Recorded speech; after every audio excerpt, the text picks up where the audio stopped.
जंगल के राजा शेर महाशय ने सभी को एकत्र करके कहा, किसी बच्चे को अशिक्षित न छोड़ा जाएगा। सभी के लिए उपयुक्त शिक्षा सुनिश्चित करना होगा। सभी लड़के लड़कियों को स्कूल जाना होगा। अध्ययन पूरा होने पर सभी को प्रमाण पत्र दिया जाएगा। सर्व शिक्षा अभियान शुरू हो गया है। हाथी का बच्चा स्कूल में आया। बंदर, मछली, कछुआ, बिल्ली, ऊंट, जिराफ सभी के बच्चे स्कूल पहुंच गए हैं। शिक्षा अभियान उत्साह से शुरू हो गया है।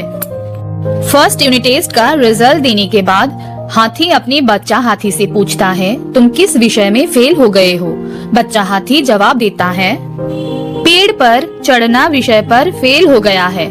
पापा हाथी महाशय चिंता में पड़ गया। क्या उसका बेटा फेल हो गया है? ये किसी भी तरह से स्वीकार किया नहीं जाएगा। खोज शुरू हो गई है एक अच्छे ट्यूटर प्राप्त करने के लिए। बच्चे की शिक्षा में किसी भी प्रकार की कमी नहीं की जा सकती। अब हाथी को एक ही टेंशन है, जैसे भी हो उसे बेटे को पेड़ पर चढ़ना सिखाना ही होगा। पेड़ पर चढ़ना विषय में टॉप करने के लिए फर्स्ट सेशन पूरा हो गया।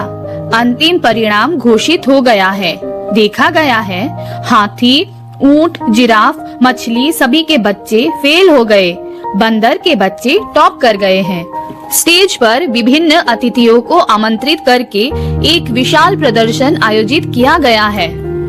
वहाँ बंदर के बच्चे को टॉपर के रूप में चिन्हित करने के लिए मेडल पहनाया गया है। अंत में हाथी, ऊंट, जिराफ ने अपने बच्चों को बहुत ही बुरी तरीके से पीटा। इतनी शिक्षा, इतनी खर्च, फिर भी अंत में अपमानित होना पड़ रहा है हमें। उन्होंने इसे स्वीकार नहीं किया। नालायक, मेरी पूरी कोशिश के बावजूद तू पेड़ पर चढ़ना सीख नहीं सका। निकम्मा कहीं का। बंदर के बच्चे से सीख ले कैसे पेड़ पर चढ़ते हैं। लेकिन मछली का बेटा भी हंसी का विषय बन गया है।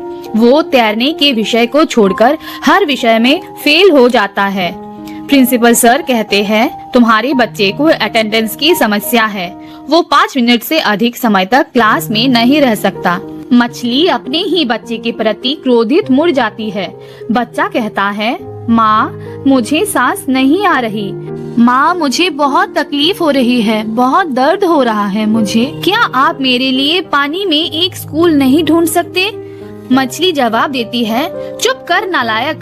इतना अच्छा और रेपुटेड स्कूल है और कहीं भी तुझे ऐसी नहीं मिलेगी स्कूल। अपने पढ़ाई पर ध्यान दे। तुझे स्कूल के बारे में सोचने की जरूरत नहीं है। हाथी, ऊंट, जिराफ अपने ही बच्चों को पीटकर घर लौट जाते हैं। रास्ते में उन्हें एक बूढ़े लोमड़ी से मुलाकात हुई। लोमड़ी पूछता है, क्या हुआ है वो तो बताओ। हाथी बोलता है, इतने बड़े शरीर होते हुए भी पेड़ पर चढ़ना नहीं सका। बंदर का बेटा टॉपर बन गया। हमारा सारा इज्जत चला गया इसके वजह से। ये सब सुन के लोमड़ी जोर जोर से हंसते हुए कहता है, तुम्हारे पेड़ में चढ़ने की जरूरत क्या है, यही मुझे नहीं समझ आया। सुनो हाथी, तुम अपने बड़े सूंड को उठाकर देखो। पेड़ का सबसे बड़ा फल तोड़ो और उसे खाओ। तुम्हें पेड़ चढ़ने की जरूरत नहीं पड़ेगी। भाई ऊंट, तुम्हारा पैर तो बहुत लंबा है। अपने कंधों को आगे बढ़ा दो। पेड़ से सबसे अच्छे फलों को खा लो। बहन मछली, तुम्हारे बच्चे को नदी के स्कूल में दाखिला दो। उसे मन से तैरना सिखाओ।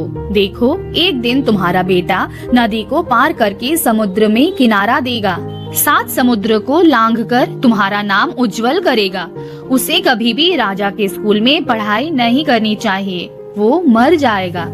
याद रखना, शिक्षा तुम्हारे बच्चों के लिए है, शिक्षा के लिए तुम्हारा बच्चा नहीं। प्रत्येक बच्चे में कुछ न कुछ विशेषता होती है। हमारी जिम्मेदारी है उसे खोजना और बाहर लाना, उसे सही रास्ता दिखाना। तब तुम देखोगे वो अपने लक्ष्य को खोज निकालेगा।